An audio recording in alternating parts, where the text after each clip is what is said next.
పళ్ళు, నాలుక ఈ రెండు కలిసి సహజీవనం చేస్తుంటాయి నోట్లో, ఎప్పుడూ కలిసే ఉంటాయి. ఒకానొక నాడు నాలుక పళ్ళని అడిగింది, నేను రుచి ఒకటే చూస్తాను, కానీ నిజానికి కఠినమైన పదార్థాలని పెడితే నేను రుచి చెప్పలేను. ఓ పాలకాయలని చేస్తారు, అవి నేను చప్పరించలేను, కానీ మీరు పాపం కష్టపడి వాటిని నవిలి గుండ చేసి నా మీద పెడతారు. నేను చక్కగా ఇంత రుచిగా ఉందని దాని రుచి చూసి లోపలికి తోస్తూ ఉంటాను. ఇలా ఎన్ని పెట్టారో నవిలి మీరు.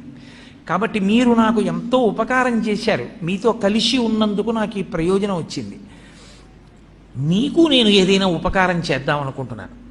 కాబట్టి మీకు నేనేం ఉపకారం చేయగలను చెప్పండి. మీరు 32 మంది, నేను ఒక్కదాన్ని. 32 మంది కలిసి నాకు ఒకదానికి ఉపకారం చేస్తున్నారు ఇన్నాళ్ళ నుంచి.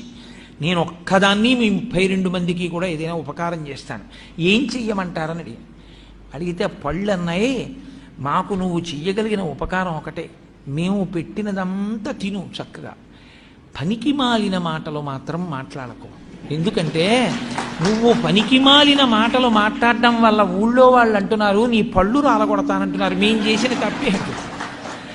మాట్లాడింది నువ్వా, రాలవలసింది మేమా? సత్సంగం లేకపోతే వచ్చేటటువంటి వ్యతిరేక పరిణామం కూడా అలాగే ఉంటుంది.